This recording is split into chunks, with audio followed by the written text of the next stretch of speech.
Mi padre me noqueó. Robó mis ahorros para financiar sus vacaciones y después me dijo: «Nunca te vi como un hijo. Solo eres una billetera andante». Así que me volví nuclear y destruí su vida. El golpe llegó cuando menos lo esperaba. Eran las 7:40 de la tarde de un jueves. Acababa de terminar mi turno en la oficina. Uno de esos días interminables donde atendí 17 llamadas de clientes molestos y resolví problemas que ni siquiera eran mi responsabilidad. Todo lo que quería era llegar a casa, quitarme estos zapatos que me estaban matando los pies y comerme lo que quedara en el refrigerador. Abrí la puerta de mi apartamento y ahí estaba él, mi padre, parado en medio de mi sala como si tuviera todo el derecho del mundo de estar allí. Tenía mi libreta bancaria en la mano izquierda. La reconocí inmediatamente por la mancha de café que le hice hace 3 meses. En la mano derecha sostenía mis llaves. «Papá, ¿qué haces aquí? ¿Cómo entraste?» No me moví de la entrada. Algo en su postura, en la forma en que me miraba, me puso instantáneamente en alerta. Mi cerebro gritaba peligro, pero era mi padre. Nunca me había hecho daño físico en 32 años de vida. «Guardaste una copia de tus llaves en casa hace 6 meses, ¿recuerdo?» Levantó las llaves y las sacudió suavemente. El sonido del metal chocando me puso los nervios de punta. «Dijiste que era por emergencias». «Bueno, esto es una emergencia». Cerré la puerta detrás de mí. Dejé mi bolso en el suelo. No en el sofá como siempre hacía. No quería acercarme más de lo necesario. «¿Qué tipo de emergencia? Necesito hablar contigo sobre algo importante». Su voz sonaba diferente, más dura, menos paternal. «Siéntate, estoy bien aquí parada». «¿De qué se trata?». Se rió. Una risa corta y amarga que nunca antes le había escuchado. «Siempre tan difícil, Adriana. Incluso cuando eras niña. Todo tenía que ser a tu manera». «Papá, tengo hambre y estoy cansada. Si tienes algo que decir, dilo ya». Su expresión cambió. La máscara de padre civilizado cayó y vi algo en sus ojos que me heló la sangre. Era desprecio puro, crudo, sin filtro. «Tu madre y yo necesitamos ese dinero que tienes ahorrado. Los $35,000 de tu cuenta de ahorros». El mundo se detuvo. $35,000. Había trabajado como esclava durante 4 años completos para juntar esa cantidad. 4 años haciendo turnos dobles en el trabajo. 4 años viviendo en este apartamento de mierda que quedaba a 1 hora y media de la oficina porque era lo único que podía pagar. 4 años saltándome comidas, comprando ropa en tiendas de segunda mano, diciendo que no a invitaciones porque no tenía dinero para salir. $35,000 que eran mi red de seguridad, mi fondo de emergencia, mi futuro. El dinero que me iba a permitir finalmente, después de tanto tiempo, empezar a vivir en lugar de solo sobrevivir. «¿Para qué necesitan ese dinero?», logré preguntar. Mi voz sonaba extraña, distante, como si viniera de otra persona. «Tu madre necesita una cirugía. Es urgente, de vida o muerte». Sentí como si alguien me hubiera metido la cabeza bajo el agua. «¿Qué? ¿Cuándo? ¿Qué tiene?» «Un tumor en el páncreas. Los doctores dicen que necesita operarse inmediatamente o tiene 3 meses de vida». Las lágrimas empezaron a formarse en mis ojos. Mi mamá estaba enferma y nadie me había dicho nada. ¿Por qué no me lo dijeron antes? ¿Por qué me entero hasta ahora? Porque sabíamos que ibas a reaccionar así. Todo drama. Tu madre no quería preocuparte. ¿Dónde está? Quiero verla. Quiero hablar con ella. Está descansando en casa. Los doctores le dieron sedantes. No puede hablar con nadie. Algo en su historia no cuadraba. Mi madre nunca tomaba sedantes. Odiaba los medicamentos. Cuando tuvo aquel dolor de espalda hace 2 años, se negó a tomar hasta ibuprofeno. «Papá, dame el nombre del doctor. El nombre del hospital. Quiero llamarlos. Quiero saber exactamente qué cirugía necesita». Su mandíbula se tensó. «¿Me estás diciendo que no me crees?». «No dije eso. Solo quiero información. Es mi madre. Tengo derecho a saber qué está pasando. Lo que está pasando es que tu madre se está muriendo y su hija egoísta está cuestionando si debe ayudarla o no». El insulto dolió más de lo que esperaba. «No estoy diciendo que no voy a ayudar. Estoy diciendo que $35,000 es mucho dinero. Es todo lo que tengo. Necesito entender para qué exactamente». «¿Para qué? ¿En serio me estás preguntando para qué?». Se acercó un paso. Yo retrocedí instintivamente. «Tu madre te llevó en su vientre 9 meses. Te alimentó, te crió, te dio todo. Y ahora que ella necesita algo, tú quieres un reporte detallado. Eso no es justo». «Lo que no es justo es que mientras tú vives sola en este apartamento, sin hijos, sin responsabilidades reales, tu madre está enferma y tú te preocupas más por tu dinero que por su vida». Cada palabra era una puñalada. «Papá, por favor, solo déjame hablar con ella. Déjame ir al hospital, ver al doctor». El puñetazo llegó tan rápido que no lo vi venir. Ni siquiera tuve tiempo de levantar las manos para protegerme. Su puño conectó con mi mejilla izquierda con tanta fuerza que escuché un crujido. El impacto me tiró hacia atrás. Mis piernas se enredaron. Caí de espaldas contra el suelo. Mi cabeza rebotó contra la alfombra con un golpe sordo que me hizo ver estrellas. El dolor explotó en mi cara como fuego líquido. Sentí el sabor metálico de la sangre inundando mi boca. Mi labio se había partido por dentro. El zumbido en mis oídos era tan fuerte que apenas podía escuchar mi propia respiración. «No me cuestiones, mocosa desagradecida». Levanté la vista desde el suelo. Mi padre estaba sobre mí. Su sombra me cubría completamente. En sus manos tenía mi libreta bancaria, mi tarjeta de débito y mi teléfono. Debió haberlos tomado de mi bolso mientras yo estaba aturdida por el golpe. ¿Cuál es tu contraseña? Mi cerebro trataba de procesar lo que estaba pasando. Esto no podía ser real. Esto no estaba sucediendo. Mi padre, el hombre que me enseñó a andar en bicicleta, que fue a todas mis graduaciones, que me dijo que estaba orgulloso de mí cuando conseguí mi primer trabajo, no podía estar parado sobre mí exigiéndome mi contraseña bancaria después de golpearme. No te la voy a dar. Levantó el puño otra vez. Esta vez lo vi venir, pero no pude moverme. Estaba paralizada, congelada. Mi cuerpo se negaba a responder. ¿Cuál es tu contraseña, Adriana? El terror me invadió completamente. No era miedo abstracto. Era terror visceral, primitivo. El tipo de miedo que te hace perder el control de tu vejiga. 7, 9, 0, 4... 2. Bien, bajó el puño, sacó su propio teléfono del bolsillo, se arrodilló junto a mí, tan cerca que podía oler su colonia, esa colonia cara que siempre usaba, la misma que olía en su oficina cuando era niña y entraba a pedirle ayuda con la tarea. Lo vi abrir la aplicación bancaria, ingresar mi contraseña, acceder a mi cuenta. Todos mis ahorros estaban ahí en la pantalla. $35,243.28. Lo vi tocar transferir, ingresar su número de cuenta, escribir la cantidad, $35,000. Ni un centavo más, ni un centavo menos. Presionar confirmar. El sonido de la notificación confirmando la transferencia fue como escuchar la puerta de una cárcel cerrándose. Ding. Tus fondos han sido transferidos exitosamente. Listo. Me quedé ahí tirada en el suelo, lágrimas mezclándose con sangre, mi cara palpitando. Mi futuro acababa de ser robado frente a mis ojos y no había hecho nada para detenerlo. Eres un monstruo, logré susurrar. Se puso de pie. Me miró desde arriba como si fuera basura en la calle. ¿Sabes cuál es tu problema, Adriana? Siempre pensaste que eras especial, que eras diferente al resto de la familia, que eras más inteligente, más independiente, mejor que todos nosotros. Se guardó su teléfono. Dejó caer mi teléfono sobre mi estómago. El impacto me sacó el aire de los pulmones. Pero la verdad que nunca quisiste aceptar, es que nunca te vi como una hija. Desde el día que naciste, solo fuiste una inversión a largo plazo, una cuenta bancaria que algún día iba a madurar y darme retorno. Cada palabra era peor que el golpe físico. ¿Mamá está enferma de verdad? Su risa fue lo peor de todo. Una risa genuina, alegre, como si acabara de escuchar el mejor chiste de su vida. Tu madre está perfectamente bien. En este preciso momento está en un crucero por el Caribe. Salimos pasado mañana. Llevamos 6 meses planeando este viaje. El problema era que no teníamos el dinero.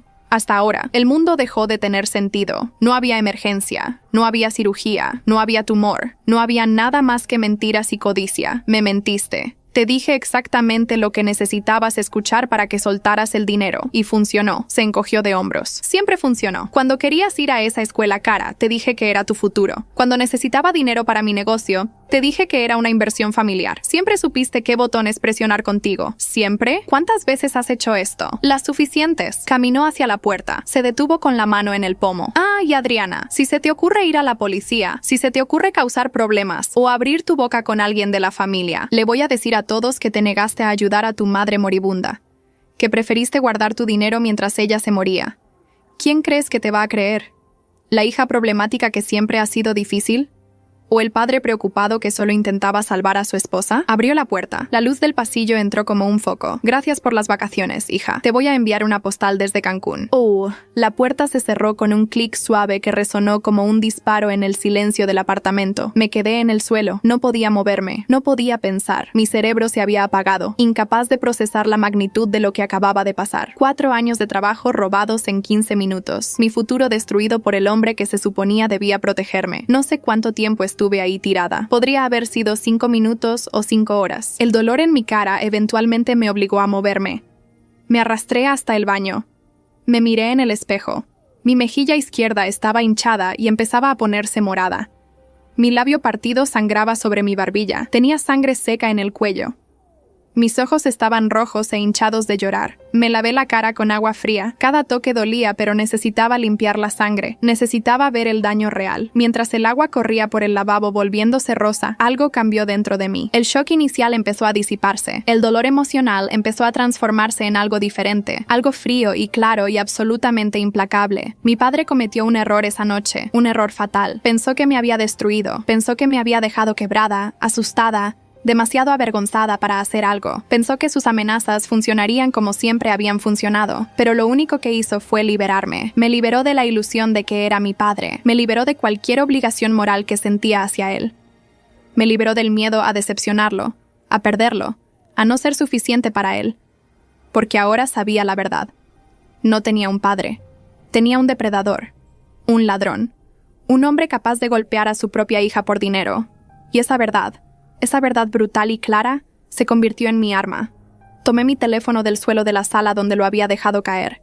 Mis manos temblaban, pero logré desbloquearlo. Busqué en mis contactos un número que había guardado hace 3 meses, pero nunca había usado. Ramiro Castellanos, abogado especializado en fraude y violencia intrafamiliar. Lo había conocido en una conferencia sobre derechos laborales.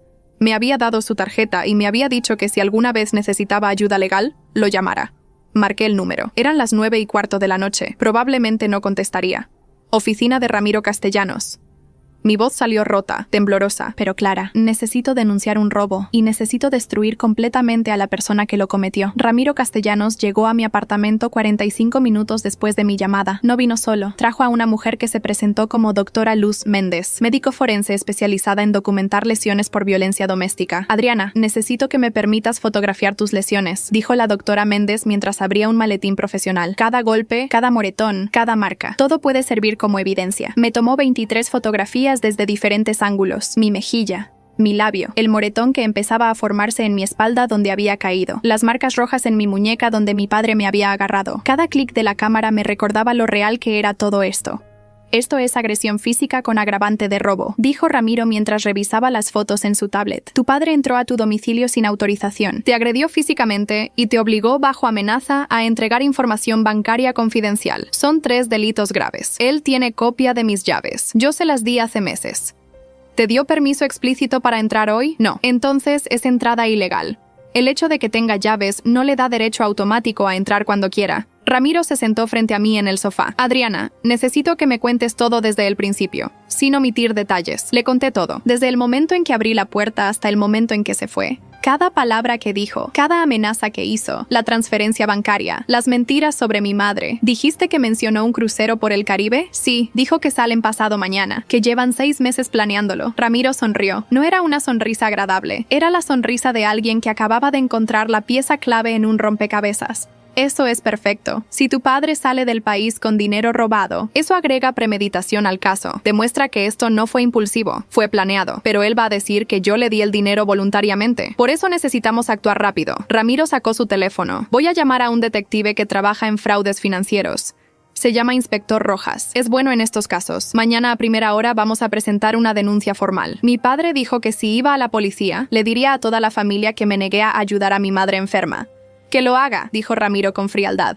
Cada mentira que digas solo hace nuestro caso más fuerte. Además, vamos a necesitar que hables con tu madre, directamente, para confirmar que no está enferma. Mi estómago se revolvió. No sé si pueda. Si ella está de acuerdo con esto, entonces necesitas saberlo. Necesitas saber si tu madre es cómplice o víctima. La doctora Méndez terminó de empacar su equipo. Adriana, necesito que vayas al hospital. Esa hinchazón en tu mejilla podría ser una fractura. Necesitas rayos X. No tengo dinero para el hospital. Mi padre se llevó todo. Yo me encargo, dijo Ramiro. Esto es parte del caso. Necesitamos documentación médica oficial. Fuimos al hospital a las 10:30 de la noche. Me hicieron rayos X. No había fractura, pero sí un severo trauma en los tejidos blandos. El doctor que me atendió, un hombre mayor de cabello gris llamado Dr. Zambrano, escribió en mi reporte: lesiones consistentes con golpe directo de puño cerrado. Patrón de trauma indica agresión intencional. Guarda este reporte, me dijo mientras me entregaba el sobre Manila. Vas a necesitarlo. Llegué a mi apartamento a las 2 de la mañana. Ramiro insistió en acompañarme hasta la puerta. ¿Tienes a alguien que pueda quedarse contigo esta noche? No, vivo sola. ¿Amigos? ¿Familia? Pensé en mi madre, pero ella estaba con mi padre. Pensé en mis compañeros de trabajo, pero no teníamos ese tipo de relación. No hay nadie. Ramiro suspiró. Está bien, te voy a enviar el número de una línea de crisis. Si necesitas hablar con alguien o si tu padre regresa, llamas inmediatamente, ¿entendido? Esa noche no dormí. Me quedé sentada en el sofá con las luces encendidas, mirando la puerta, esperando que se abriera otra vez. Cada ruido del edificio me hacía saltar. Cada auto que pasaba por la calle me ponía en alerta. A las 6 de la mañana recibí un mensaje de mi madre. Buenos días, hija. Tu padre me contó que se vieron ayer. Qué bueno que pudiste ayudarnos con el viaje. Siempre supe que podíamos contar contigo. Te mandamos fotos desde Cancún. Leí el mensaje 5 veces. Cada vez me dolía más. Mi madre sabía. No solo sabía, estaba de acuerdo. No hubo emergencia. No hubo cirugía. Solo 2 personas codiciosas robándole a su propia hija. Le respondí, necesito hablar contigo. Es urgente. ¿Sobre qué? Estamos terminando de empacar. El vuelo sale a las 3. Sobre el dinero que papá tomó de mi cuenta. Los 3 puntos de escribiendo aparecieron y desaparecieron 4 veces antes de que llegara su respuesta. No entiendo de qué hablas. Tu padre me dijo que le diste el dinero voluntariamente. ¿Estás arrepentida ahora? Mi mano temblaba sosteniendo el teléfono. Mamá, él me golpeó, me tiró al suelo, me obligó a darle mi contraseña. Adriana, no sé qué juego estás jugando, pero no voy a participar. Tu padre nunca te pondría una mano encima. Si le diste el dinero y ahora te arrepientes, ese es tu problema. Tengo fotos de mi cara, tengo reportes médicos, tengo evidencia. Entonces claramente te golpeaste sola para hacernos quedar mal. Siempre fuiste dramática. Algo se rompió dentro de mí en ese momento. No fue mi corazón, ya estaba roto. Fue la última hebra de esperanza de que mi madre me creyera, de que me defendiera, de que eligiera ser mi madre en lugar de ser la esposa de mi padre. Que tengas un buen viaje, mamá. No respondió.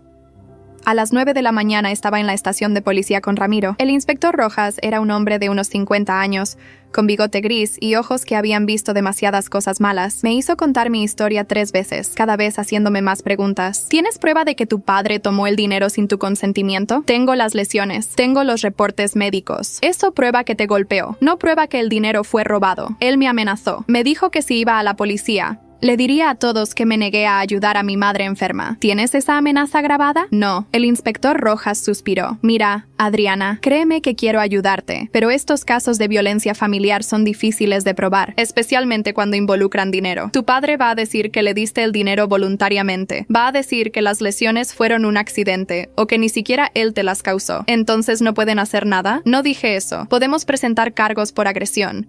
Podemos investigar el fraude.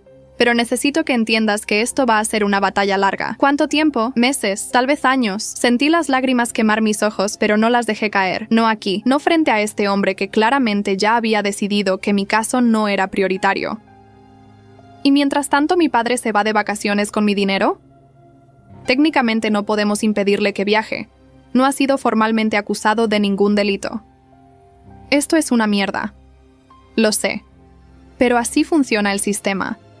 Salí de la estación de policía sintiendo que había perdido otra vez. Ramiro caminaba a mi lado en silencio. Finalmente dijo: «No te rindas todavía. Tengo otra idea». «¿Cuál?» «Civil. Podemos demandarlo civilmente por el dinero. Es más rápido que el proceso penal. Y podemos pedir una orden de restricción temporal». ¿Qué significa eso? Significa que un juez puede ordenar que tu padre devuelva el dinero mientras el caso se resuelve. También podemos congelar sus cuentas para que no pueda gastar todo antes del juicio. Por primera vez desde que todo esto empezó, sentí una chispa de esperanza. ¿Qué tan rápido podemos hacer eso? Si presentamos la demanda hoy, podríamos tener una audiencia en 3 o 4 días. Hazlo. Ramiro trabajó toda la tarde preparando los documentos. A las 5 de la tarde habíamos presentado una demanda civil contra mi padre por $35,000 más daños y perjuicios. El monto total que pedíamos era de $60,000. ¿Por qué 60,000 si solo me robó 35? Porque le vamos a cobrar por el trauma emocional, las lesiones físicas, los gastos médicos y legales y el daño a tu bienestar psicológico. Tu padre no solo te robó dinero, te robó tu paz mental. Esa noche recibí una foto de mi madre, ella y mi padre en el aeropuerto, sonriendo, con bebidas tropicales en las manos. El mensaje decía: «Primer día de vacaciones. Gracias por hacer esto posible, hija». La burla era tan obvia que me dolió físicamente. No respondí. Al día siguiente llegó la notificación del juzgado. Mi padre había sido oficialmente notificado de la demanda. Tenía 72 horas para responder. También habíamos obtenido una orden temporal congelando todas sus cuentas bancarias hasta la audiencia. Mi teléfono explotó con mensajes. Mi padre: «¿Qué carajo hiciste?» Mi madre: «¿Nos demandaste? ¿A tus propios padres?» Números desconocidos que resultaron ser tíos, primos, conocidos de la familia. ¿Cómo puedes hacerle esto a tu padre? Eres una hija malagradecida. La familia no se demanda. Bloqueé todos los números excepto el de Ramiro. 3 días después fue la audiencia preliminar. Mi padre llegó con un abogado que se veía tan barato como su traje. Yo llegué con Ramiro, con todas mis evidencias en orden, con mis reportes médicos, con mis fotos, con mi declaración jurada. El juez era una mujer de unos 60 años llamada Jueza Miranda. Tenía fama de ser dura pero justa. «Señor Torres», dijo mirando a mi padre, «se le acusa de haber agredido físicamente a su hija y de haber tomado $35,000 de su cuenta bancaria sin consentimiento. ¿Cómo se declara?» El abogado de mi padre se levantó. «Mi cliente se declara inocente, su señoría. La transferencia bancaria fue un préstamo familiar voluntario. Las supuestas lesiones no tienen relación con mi cliente. Tiene evidencia de que fue un préstamo préstamo voluntario? Tengo el testimonio de mi cliente y de su esposa. ¿Algo más? No, su señoría. La jueza Miranda se volteó hacia mí. Señorita Torres, presente su evidencia. Ramiro se levantó y comenzó a presentar todo. Las fotos de mis lesiones, el reporte médico, mi declaración jurada donde detallaba exactamente qué pasó esa noche, los registros bancarios mostrando que la transferencia se hizo a las 8:15 de la noche, exactamente 20 minutos después de que llegué a casa del trabajo. También tenemos esto, su señoría. Ramiro reprodujo el mensaje de mi madre. Buenos días, hija. Tu padre me contó que se vieron ayer. Qué bueno que pudiste ayudarnos con el viaje. Eso no prueba nada, protestó el abogado de mi padre. Prueba que la madre estaba consciente de que el dinero fue tomado el mismo día de la agresión. Prueba que no había ninguna emergencia médica como el señor Torres le dijo a su hija. Y prueba premeditación porque el dinero fue usado inmediatamente para un viaje de placer. La jueza Miranda revisó los documentos en silencio. Finalmente habló. Señor Torres, ¿tiene algo que decir en su defensa? Mi padre se levantó, su cara estaba roja. Mi hija está mintiendo. Yo nunca la toqué. Ella me dio ese dinero porque quería ayudar a su madre. Ahora se arrepiente y está inventando historias. ¿Tiene prueba de eso? Tengo mi palabra. Su palabra contra evidencia médica. Fotografías y registros bancarios. La jueza Miranda cerró la carpeta. He visto suficiente. Ordeno que los $35,000 sean devueltos inmediatamente a la cuenta de la señorita Torres. También ordeno una orden de restricción temporal. El señor Torres no puede acercarse a menos de 100 metros de su hija. Si viola esta orden, enfrentará cargos por desacato. El abogado de mi padre se puso de pie. Su señoría, eso es injusto. No ha habido juicio todavía. Y no lo habrá si el señor Torres devuelve el dinero hoy. Esto es una orden temporal basada en evidencia preliminar convincente. Tienen 24 horas para hacer la transferencia o procederé a congelar permanentemente todas las cuentas del señor Torres hasta que se resuelva el caso civil. El martillo cayó. Gané. Por primera vez en 4 días, respiré. Mi padre transfirió el dinero esa misma noche. Los $35,000 regresaron a mi cuenta a las 11:40 de la noche, 22 minutos antes de que expirara el plazo de 24 horas. No hubo disculpa, no hubo mensaje, solo la notificación bancaria. Has recibido una transferencia de $35,000. Debí sentir alivio, debí sentir victoria. En cambio, sentí un vacío extraño y pesado en el pecho. Recuperé mi dinero, pero perdí a mis padres. Aunque pensándolo bien, tal vez nunca los tuve. Ramiro me llamó a las 7 de la mañana siguiente. ¿Viste que te devolvió el dinero? Sí. ¿Cómo te sientes? No lo sé. Es normal. Ganar no siempre se siente como pensamos que debería sentirse. Hizo una pausa. Adriana, necesito preguntarte algo. ¿Quieres continuar con la demanda por los otros 25,000 de daños y perjuicios? ¿Tengo posibilidades de ganar? Sí. Tienes evidencia sólida. Pero va a significar meses de proceso legal, audiencias, testimonios, ver a tu padre en la corte varias veces. Pensé en eso. Pensé en tener que sentarme en una sala frente al hombre que me golpeó, que me robó, que me mintió. Pensé en escuchar a mi madre testificar a su favor. Pensé en que toda la familia se enterara de cada detalle sórdido de lo que pasó. No. Retira la demanda. Ya recuperé mi dinero. Eso es lo único que importa. ¿Estás segura? Completamente segura. Solo quiero que esto termine. Entendido. Voy a preparar los documentos de retiro. Pero la orden de restricción se mantiene. Tu padre no puede acercarse a ti. Perfecto. Colgamos. Me quedé sentada en mi cama mirando el saldo de mi cuenta bancaria. $35,000. Estaban de vuelta. Como si nada hubiera pasado. Excepto que todo había pasado. Yo había cambiado. Mi relación con mis padres había muerto. Mi percepción de quién era mi familia se había destrozado. Fui a trabajar ese día aunque no tenía que hacerlo. Necesitaba normalidad. Necesitaba hacer algo que no fuera pensar en los últimos 5 días. Mi jefa, Beatriz, notó mi cara inmediatamente. La hinchazón había bajado, pero el moretón todavía era visible incluso con maquillaje. ¿Qué te pasó? Me caí. Me miró con esos ojos que decían claramente que no me creía, pero que no iba a presionar. Si necesitas días libres, dímelo. Estoy bien, prefiero trabajar. Ese día atendí 14 llamadas. Resolví 9 problemas. Comí mi lunch sola en mi escritorio como siempre. Cuando llegó las 5 de la tarde y todos se fueron a sus casas, me quedé 30 minutos extra, solo, porque no quería ir a mi apartamento vacío. En el camino a casa, me detuve en una cafetería. Pedí un café grande y me senté junto a la ventana. Vi pasar a la gente, familias con niños, parejas tomadas de la mano, grupos de amigos riendo. Todos tenían a alguien. Yo estaba completamente sola. Mi teléfono vibró. Era un mensaje de un número que no conocía. Adriana, soy Daniela, prima de tu mamá. Me enteré de lo que pasó. Solo quiero que sepas que no todos en la familia estamos de acuerdo con lo que hicieron tus padres. Si necesitas hablar, aquí estoy. No recordaba haber hablado con la prima Daniela en años, probablemente desde que yo tenía 15, pero el gesto me calentó algo dentro del pecho. No estaba completamente sola. Gracias, Daniela, lo aprecio. ¿Podemos vernos? Me gustaría escuchar tu versión de los hechos. Tu madre está diciendo cosas horribles sobre ti en el grupo familiar. ¿Qué tipo de cosas? Que eres una malagradecida. Que les prestaste dinero y luego los demandaste por capricho. Que inventaste que tu padre te golpeó para hacerlos quedar mal. Cerré los ojos. Por supuesto.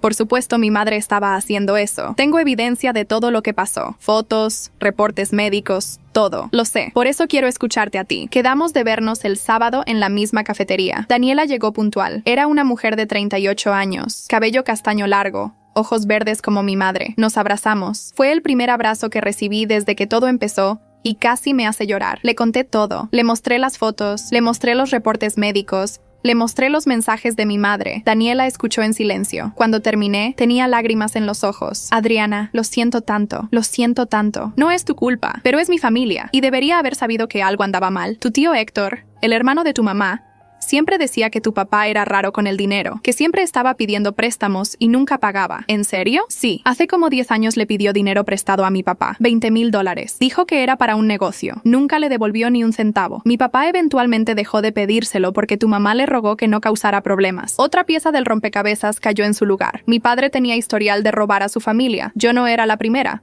Solo era la más reciente. ¿Por qué nadie me dijo nada? Porque tu mamá siempre lo defendía, siempre tenía excusas. El negocio quebró, la economía estaba mal, ya lo va a pagar. Y eventualmente todos dejamos de hablar del tema. ¿Cuánta gente sabe lo que realmente pasó entre mis padres y yo? No muchos. Tu mamá controla la narrativa en el grupo familiar, pero yo me encargo de corregir las mentiras cuando las veo. Gracias. Daniela puso su mano sobre la mía. Adriana, vas a estar bien. Sé que ahora no se siente así, pero vas a estar bien. Eres fuerte, más fuerte que todos ellos juntos. Lloré, finalmente. Después de 5 días de contener todo, de ser fuerte, de pelear, de sobrevivir, lloré. Daniela me abrazó y me dejó llorar en su hombro en medio de esa cafetería mientras la gente nos miraba. Cuando finalmente me calmé, me dijo, necesitas terapia, no porque estés loca, porque acabas de pasar por un trauma severo y necesitas procesarlo con un profesional. No tengo dinero para terapia. Sí tienes. Tienes $35,000. Usa una parte para cuidarte a ti misma. Tenía razón. El lunes hice una cita con una terapeuta que se llama doctora Elisa Vargas, especializada en trauma familiar y violencia doméstica. Costaba $120 por sesión. Me pareció carísimo, pero Daniela insistió en que valía la pena. Mi primera sesión fue incómoda. La doctora Vargas me hizo preguntas que no quería responder. ¿Cuándo fue la primera vez que tu padre te hizo sentir que solo valías por lo que podías darle? No pude responder. No porque no supiera la respuesta, sino porque la respuesta era siempre, desde que tengo memoria. Adriana, lo que te pasó no empezó hace una semana.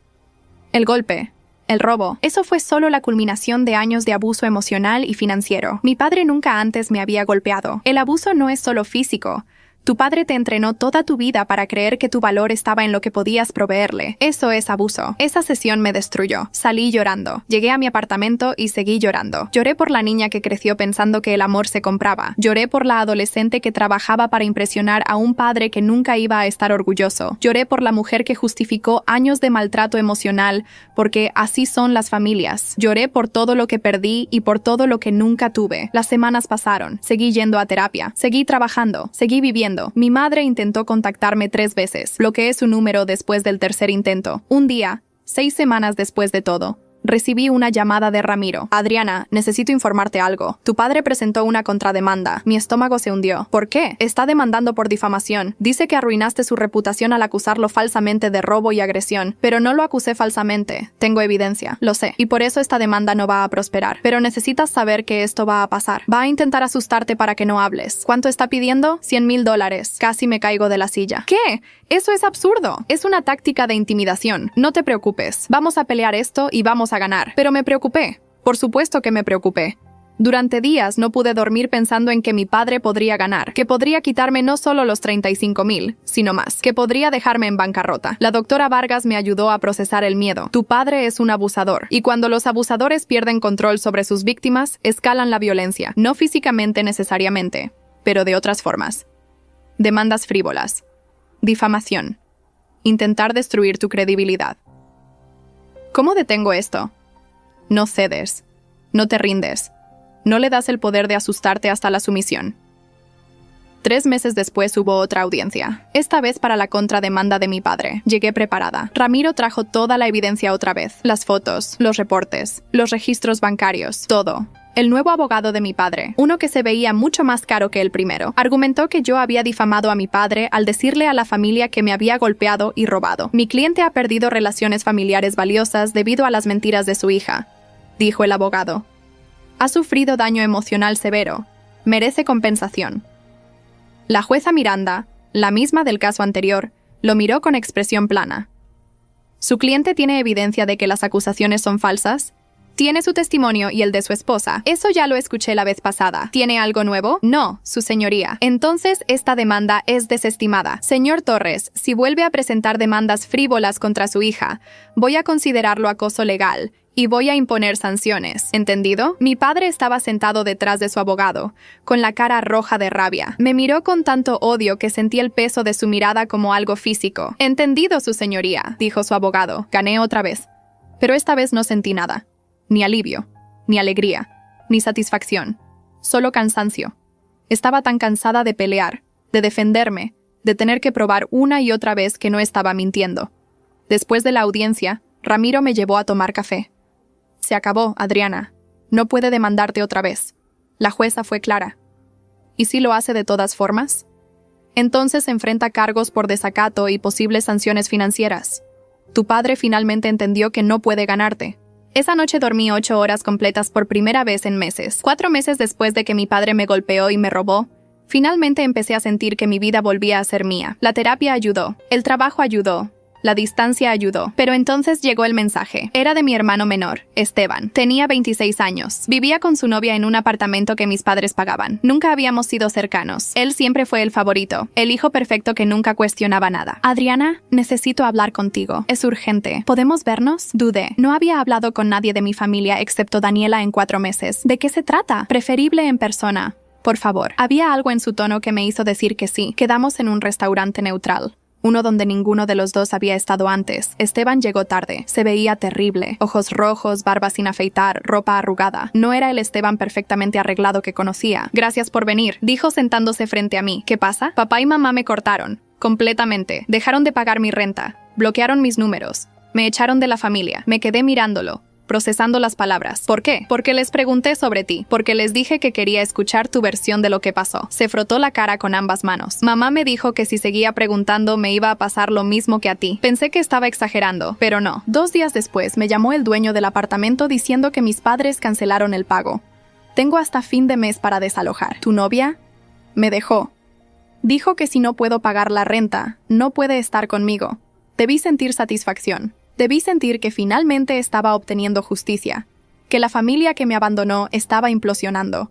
Pero solo sentí tristeza. ¿Qué quieres de mí, Esteban? La verdad, quiero saber qué pasó realmente. Mamá dice que tú inventaste todo, que eres una mentirosa manipuladora. Pero luego recordé algo. Se detuvo. Cuando tenías 17, papá te hizo trabajar todo el verano para pagarle el carro que te había prometido como regalo de graduación. ¿Recuerdas? Lo recordaba. Trabajé 60 horas por semana en un restaurante. Junté $3,000. Mi padre tomó el dinero. Compró un carro usado a su nombre y me lo prestaba cuando él decidía que lo merecía. Lo recuerdo. Yo tenía 14. No entendía por qué era injusto. Pero ahora sí, ahora veo el patrón. Esteban sacó su teléfono. Necesito que me digas la verdad, toda, porque estoy empezando a darme cuenta de que quizás todo lo que creí sobre nuestra familia era mentira. Le conté todo. Le mostré las fotos que todavía tenía guardadas. Le mostré los reportes médicos, los registros de las audiencias, los mensajes de mi madre, todo. Esteban lloraba para cuando terminé. Lo siento tanto. Adriana. Debí haberte creído desde el principio. Debí haberte preguntado. Debí hacer algo. Tenías 25 años, Esteban. Eras básicamente un niño. No, era un adulto. Y elegí el camino fácil. Elegí creerles a ellos porque significaba que yo seguía recibiendo mi mesada, mi apartamento, mi vida fácil. Se limpió las lágrimas. Soy igual que ellos. No lo eres. Estás aquí. Estás preguntando. Ellos nunca hicieron eso. Nos quedamos en ese restaurante durante 3 horas. Esteban me contó cosas que yo no sabía. Que mi padre le había dicho que yo era una fracasada que desperdició mi educación. Que mi madre le había dicho que yo siempre había sido celosa de Esteban. Que ambos le habían metido en la cabeza durante años que yo era el problema de la familia. experiencia. ¿Dónde vas a vivir?, le pregunté finalmente. No lo sé. Tengo como $1000 ahorrados. Alcanza para maybe 2 meses de renta en algún lugar barato. Pensé en mi apartamento. Tenía un sofá cama. Podría funcionar temporalmente, pero luego pensé en mi paz mental, en mi sanación, en lo mucho que me había costado construir esta vida nueva. Esteban, quiero ayudarte, pero no puedo tenerte viviendo conmigo. Necesito mi espacio. Necesito mi tranquilidad. Lo entiendo, pero puedo prestarte $2000 para el depósito y primer mes de renta de algún lugar, y puedo ayudarte a buscar trabajo. ¿Por qué harías eso después de cómo te traté? Porque a diferencia de nuestros padres, yo sí creo que la gente puede cambiar. Y porque tú viniste a preguntarme la verdad en lugar de simplemente aceptar las mentiras. Esteban encontró un estudio pequeño en una zona no muy buena de la ciudad. Yo le presté los $2000 con la condición de que me pagara cuando pudiera, sin intereses, sin presión. También lo ayudé a hacer un currículum. Esteban había estudiado administración, pero nunca había trabajado de verdad. Su único trabajo había sido ser asistente en una de las empresas fallidas de mi padre. No tienes experiencia real, le dije mientras revisábamos su currículum, pero tienes la carrera. Enfócate en proyectos escolares, en habilidades transferibles. ¿Por qué sabes tanto de esto? Porque cuando papá se gastó mi fondo educativo, tuve que aprender a conseguir trabajo con pura determinación y 0 conexiones. Le tomó 6 semanas, pero Esteban finalmente consiguió un trabajo. Asistente administrativo en una empresa de logística. Pagaba $2200 al mes. No era mucho, pero era honesto. Conseguí el trabajo. Me llamó emocionado. Empiezo el lunes. Felicidades, Adriana, gracias. No solo por el dinero, por no rendirte conmigo. Mientras tanto, mi propia vida seguía mejorando. Me ascendieron en el trabajo. Ahora ganaba $48,000 al año en lugar de 35. No era mucho, pero era suficiente para vivir cómodamente. Empecé a salir con un hombre que conocí en la cafetería donde siempre compraba café. Se llamaba Rodrigo. Trabajaba como maestro de primaria. Era amable, paciente, completamente diferente a cualquier hombre que hubiera conocido. Mi familia es un desastre, le dije en nuestra tercera cita. Todas las familias son desastres de alguna forma, respondió. No, la mía es especialmente mala. ¿Quieres contarme? Y le conté. No todo, pero lo suficiente. El robo, la demanda, la ruptura familiar. Esperaba que saliera corriendo. En cambio, tomó mi mano. Lamento que hayas pasado por eso, pero no estás definida por lo que tu familia hizo. Estás definida por cómo respondiste. Y respondiste con dignidad. Por primera vez en meses me sentí vista. Realmente vista. 6 meses después del incidente, Daniela me invitó a una cena familiar. Solo va a ser gente que te apoya. Mi papá quiere verte. Quiere disculparse por no haberte ayudado cuando tu papá le robó a él también. Fui. Conocí a mi tío Héctor, el hermano de mi mamá. Era un hombre grande, de 55 años, con manos de trabajador y ojos tristes. Adriana, debí haberte advertido sobre tu papá, me dijo. Debí haberte dicho que era un ladrón, pero tu mamá me rogó que no causara problemas. No era tu responsabilidad protegerme, tío. Eras una niña. Sí era mi responsabilidad, y fallé. Esa noche conocí a otros miembros de mi familia materna que no sabía que existían, primos que vivían en otros estados, tíos que habían sido cortados por mi madre años atrás por causar problemas. Todos tenían historias similares, mi padre pidiendo dinero prestado, mi madre haciendo excusas, relaciones destruidas. Tu mamá no siempre fue así, me dijo mi tía Irene, la hermana menor de mi madre. Cuando éramos jóvenes, ella era diferente, fuerte, independiente, pero tu papá la fue cambiando poco a poco, la aisló de nosotros. Le hizo creer que la familia la juzgaba. ¿Ustedes la juzgaban? Juzgábamos a tu padre, con razón, pero ella tomó cualquier crítica hacia él como un ataque personal. Empecé a entender que mi madre no era solo una cómplice, era también una víctima que había elegido quedarse, que había elegido defender a su abusador, que había elegido sacrificar a su propia hija para mantener la ilusión de un matrimonio feliz. Eso no la excusaba, pero la hacía más humana. Recibí un mensaje de mi madre en mi cumpleaños número 33. Feliz cumpleaños, hija. Espero que algún día puedas perdonarnos. No respondí, no porque la odiara, sino porque no había nada que decir. El perdón no era algo que pudiera dar solo porque me lo pidieran, era algo que vendría cuando estuviera lista, si es que alguna vez estaba lista. Esteban me invitó a cenar para celebrar mi cumpleaños. Había empezado a pagar mi préstamo, $200 al mes. Llevaba 4 meses y ya me había devuelto 800. No tienes que apurarte, le dije. Sí tengo. Es importante para mí pagarte todo. Rodrigo vino a esa cena. Él y Esteban se cayeron bien. Hablaron de deportes, de trabajo, de vida. Se sintió normal, como si finalmente estuviera construyendo algo parecido a una familia funcional. Tu hermano es buen tipo, me dijo Rodrigo después. Está aprendiendo a hacerlo, como todos nosotros. 1 año después del robo, recibí una llamada de un número desconocido. Normalmente no contestaba, pero algo me hizo descolgar. ¿Adriana Torres? ¿Quién habla? Soy el doctor Vargas del Hospital General. Tengo a su padre aquí. Sufrió un infarto masivo. Está en cuidados intensivos. Su madre nos dio su número como contacto de emergencia. Mi corazón se detuvo. ¿Cómo está? Estable por ahora, pero es grave. ¿Puede venir? Yo. Tengo una orden de restricción contra él. Está inconsciente. No puede acercarse a usted. Fui. No sé por qué. Tal vez porque parte de mí todavía era esa niña que quería que su papá estuviera orgulloso de ella. Tal vez porque necesitaba ver con mis propios ojos que era real. Mi madre estaba en la sala de espera. Se veía devastada, envejecida, como si hubiera vivido 10 años en uno. Cuando me vio, se levantó. Adriana, mamá, nos quedamos ahí paradas, a 2 metros de distancia, sin saber qué decir. Gracias por venir, finalmente dijo ella. ¿Cómo está? Mal. El doctor dice que tiene 50% de posibilidades. Necesita cirugía de corazón abierto. Cuesta $60,000. No tenemos seguro. Y ahí estaba, la verdadera razón por la que me llamaron. Dinero. Siempre dinero. No voy a pagar su cirugía. Mi madre se desmoronó. Es tu padre. Es un hombre que me golpeó y me robó. Y si tuviera dinero para pagar su propia cirugía, probablemente lo usaría para otra cosa antes de usarlo para salvarse. ¿Cómo puedes ser tan cruel? Aprendí de los mejores. Me di vuelta para irme. Adriana, por favor. Mi madre me agarró del brazo. Sé que hemos sido terribles contigo. Sé que no merezco pedirte nada, pero te lo ruego. No dejes que tu padre muera. Me solté. Él hizo su elección cuando decidió robarme. Ahora yo hago la mía. Salí del hospital. Manejé a casa. Llamé a la doctora Vargas, mi terapeuta. Hice lo correcto, ¿verdad? Le pregunté llorando. No tengo que salvar al hombre que me destruyó. Adriana, no hay una respuesta correcta aquí. Hay lo que puedes vivir con tu conciencia y lo que no puedes. ¿Puedo vivir con dejarlo morir? Esa es una pregunta que solo tú puedes responder. Pasé 3 días sin dormir, pensando, procesando. Rodrigo se quedó conmigo, sin juzgarme, solo estando presente. Lo que decidas, te apoyo, me dijo. Finalmente llamé a Ramiro, mi abogado. Si le doy dinero a mi padre para su cirugía, ¿eso cuenta como contacto violando la orden de restricción? No si la transacción se hace a través de terceros. ¿Estás considerando pagar? No lo sé. Tal vez. No porque lo perdone, sino porque no quiero vivir sabiendo que pude salvarlo y no lo hice. Esa es una razón válida. ¿Cuánto tengo en mi cuenta de ahorros? La última vez que revisamos, 42,000. Había estado ahorrando agresivamente desde que recuperé mi dinero. $42,000. Podía pagar la cirugía y todavía me quedarían suficientes ahorros para sentirme segura. ¿Pero debía hacerlo? Llamé a Esteban. Papá está en el hospital. Lo sé. Mamá me llamó también. Pidió dinero. ¿Qué le dijiste? Que no tengo. Apenas gano para vivir. Están pidiendo $60,000 para la cirugía. ¿Vas a pagar? No lo sé. Esteban suspiró. Adriana, sea lo que sea que decidas, no te juzgo. Pero necesito decirte algo.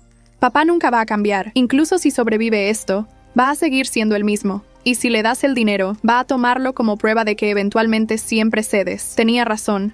Lo sabía, pero aún así. Déjame preguntarte algo, continuó Esteban. Si fuera yo el que necesita la cirugía, ¿pagarías?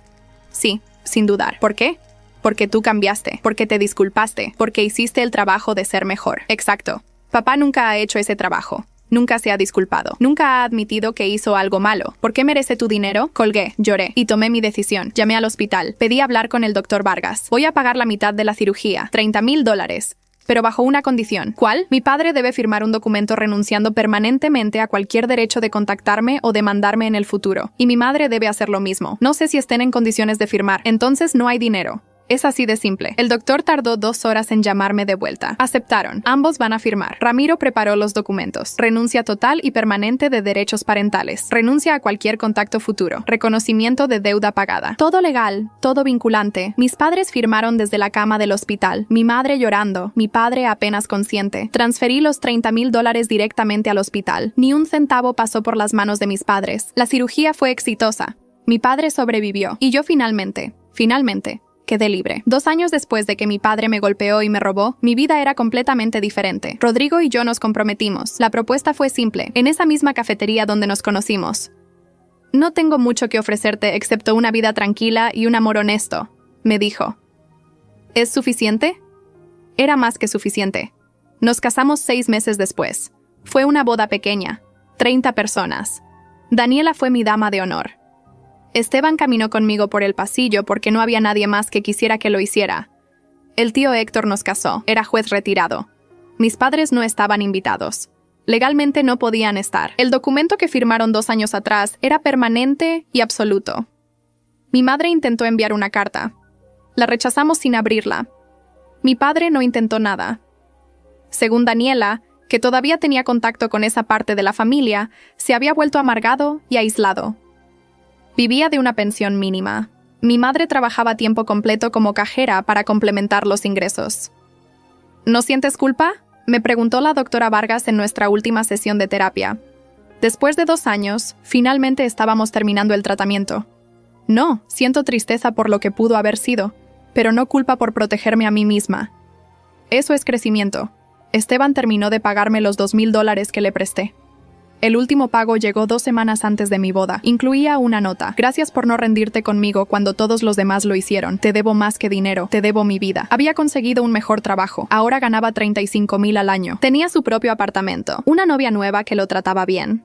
Estaba construyendo una vida real basada en trabajo honesto, no en manipulación. ¿Ves a papá y mamá?, le pregunté una vez. No, dejaron de contestar mis llamadas cuando me negué a pedirte dinero a su nombre. Lo siento, no lo sientas. Me liberaron, igual que a ti. En mi trabajo me ascendieron otra vez. Ahora ganaba $55,000 al año. Era gerente de mi departamento. Tenía 5 personas a mi cargo. Me respetaban, me escuchaban, me valoraban por mi trabajo, no por mi utilidad. Rodrigo y yo compramos una casa pequeña, 2 habitaciones, un jardín minúsculo, en un vecindario tranquilo. Costó $200,000. Entre nuestros ahorros y un préstamo razonable, pudimos pagarla. El día que firmamos la escritura, lloré. ¿Por qué lloras?, preguntó Rodrigo preocupado.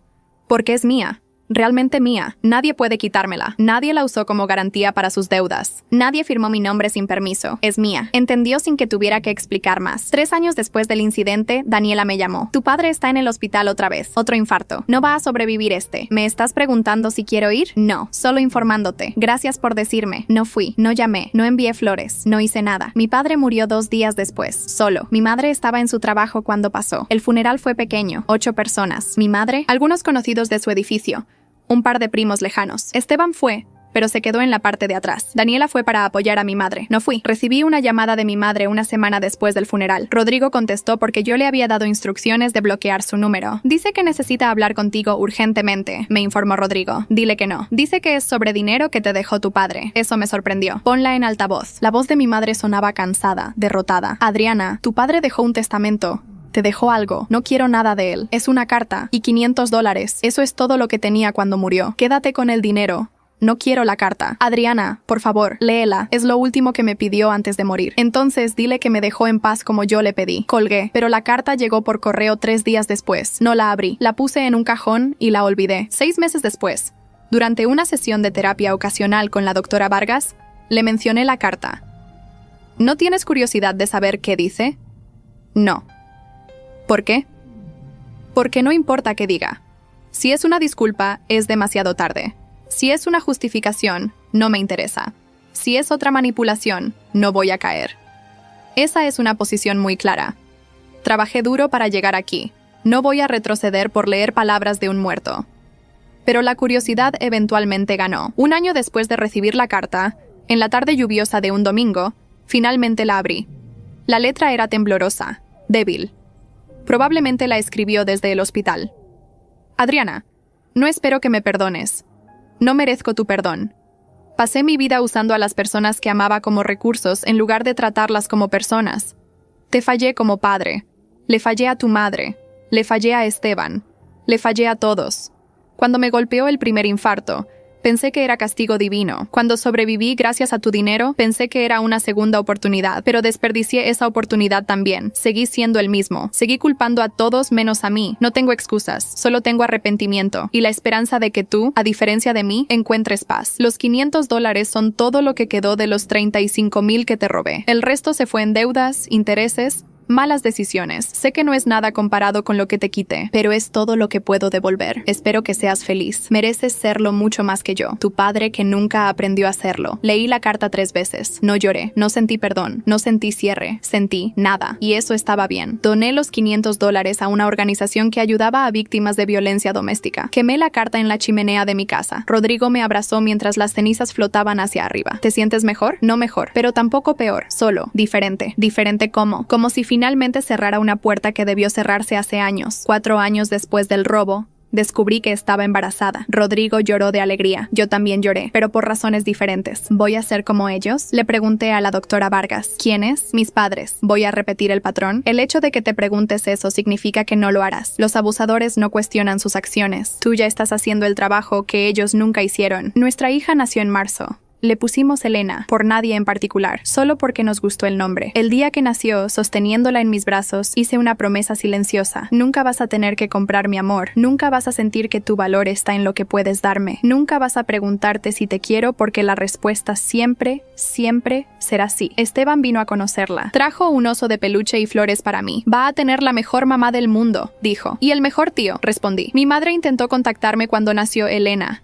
Envió un regalo, una manta tejida a mano. La tarjeta decía, para mi nieta que nunca conoceré. Lo siento por todo. No respondí. Doné la manta, no por crueldad, sino por supervivencia, porque dejar que mi madre entrara en la vida de mi hija significaba abrir una puerta que había cerrado con llave por buenas razones. Daniela entendió. No le debes nada, ni siquiera la oportunidad de ser abuela. A veces me pregunto si soy demasiado dura. No lo eres. Eres una madre protegiendo a su hija, igual que tu madre debió protegerte a ti. Hoy, 5 años después de que mi padre me robó $35,000 y me golpeó en mi propio apartamento, mi vida es tranquila. Tengo una casa que es mía, un esposo que me respeta, una hija que nunca va a conocer el dolor de tener padres que la usen, un hermano que se convirtió en la familia que elegí en lugar de la familia que me tocó, primos y tíos que me apoyan, gano $60,000 al año, tengo ahorros sólidos, seguridad financiera, paz mental. Mi padre murió amargado y solo. Mi madre vive con las consecuencias de haber elegido a un abusador sobre su propia hija. Esteban construyó una vida nueva desde cero.